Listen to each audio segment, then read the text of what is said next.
जयपुर में हुए चिंतन शिविर के बाद से कांग्रेस नए अंदाज में नजर आ रही है और मजबूत हो रही है, जिससे आगामी चुनाव में उनकी जीत की राह आसान होती दिख रही है।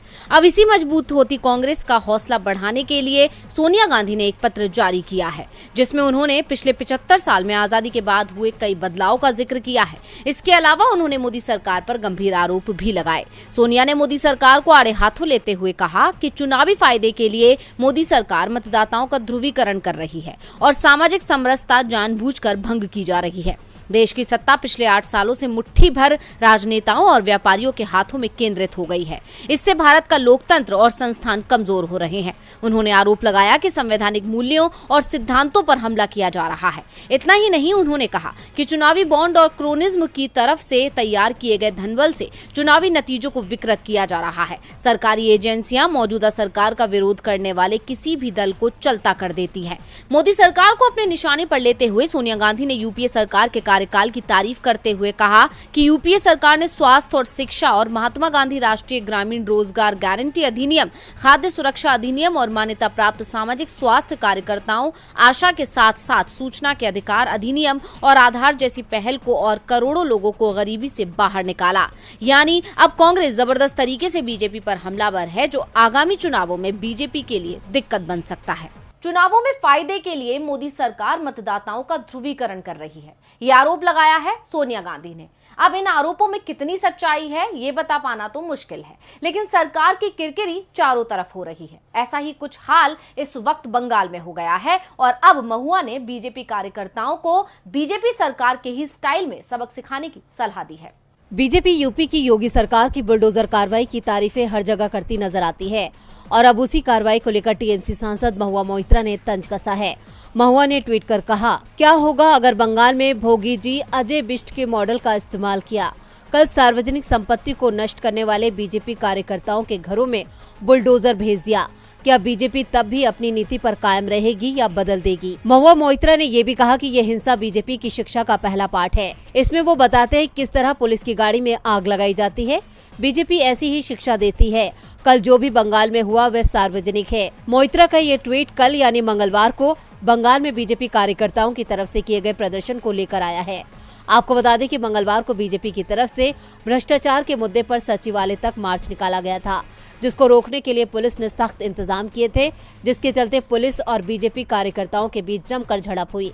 इतना ही नहीं, कार्यकर्ताओं ने सार्वजनिक संपत्ति को नुकसान भी पहुंचाया, जिसको लेकर ही महुआ ने बीजेपी सरकार पर तंज कसा है, क्योंकि यूपी में प्रदर्शनकारियों को इस तरह सबक सिखाया जाता है। वहीं इस मामले में कलकत्ता हाईकोर्ट ने ममता सरकार से रिपोर्ट मांगी है। अदालत ने राज्य के गृह सचिव को बीजेपी के उन आरोपों पर 19 सितंबर तक रिपोर्ट सौंपने का निर्देश दिया, जिसमें उसका कहना है कि उसके समर्थकों को रैली में शामिल होने से बलपूर्वक रोका गया था। महुआ मोइत्रा का कहना है कि बीजेपी कार्यकर्ताओं के घर भी बुलडोजर चले तो क्या होगा।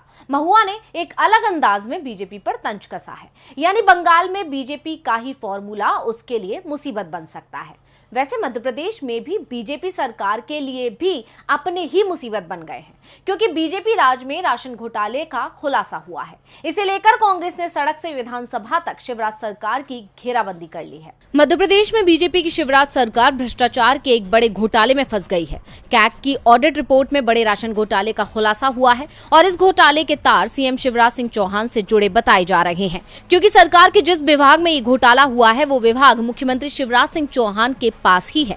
ऐसे में विधानसभा सत्र के दूसरे दिन कांग्रेस ने इस घोटाले पर चर्चा की मांग की, जिसे नजरअंदाज कर दिया गया, जिसको लेकर सदन में कांग्रेस विधायकों ने विरोध किया। कांग्रेस विधायक जीतू पटवारी ने आरोप लगाया कि शिवराज सरकार ने बच्चों के पोषण आहार में बड़ा घोटाला किया है।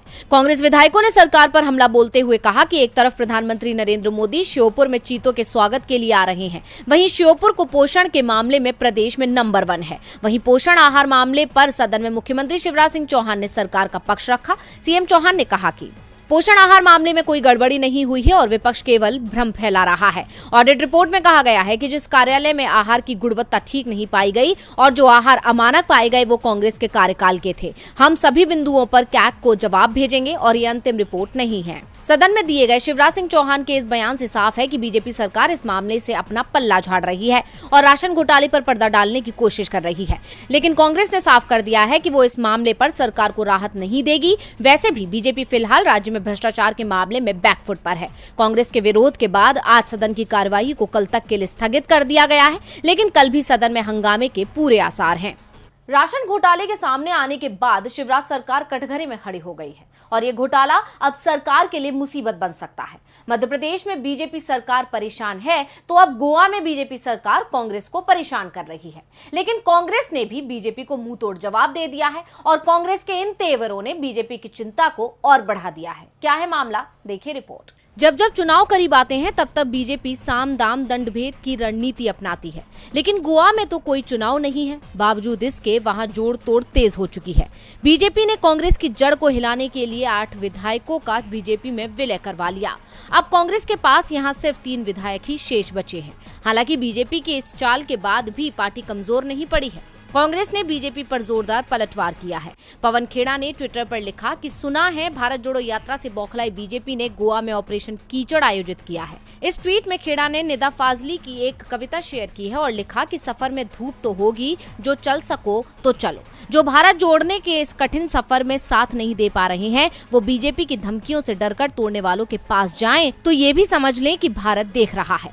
कांग्रेस नेता ने अपने इस ट्वीट में बीजेपी को हकीकत का आईना दिखा दिया। साथ ही ये भी बता दिया कि पार्टी इन धमकियों से डरने वाली नहीं है। वैसे बीजेपी की चाल को डर के तौर पर ही देखा जा रहा है, क्योंकि देश की सबसे पुरानी पार्टी कांग्रेस इस वक्त भारत जोड़ो यात्रा निकाल रही है। राहुल गांधी कन्याकुमारी से कश्मीर तक की भारत जोड़ो यात्रा पर हैं। इस दौरान जनसैलाब देखा जा रहा है।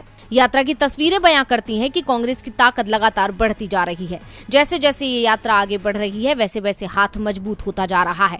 यही ताकत बीजेपी की चिंता को बढ़ा रही है। इसलिए पार्टी लगातार इसे लेकर कांग्रेस को घेर रही है। कभी टी शर्ट का बहाना बनाती है तो कभी पादरी के बयान को। लेकिन अब कांग्रेस को कमजोर करने के लिए बीजेपी ने जोड़ तोड़ शुरू कर दिया है, जिस पर विपक्ष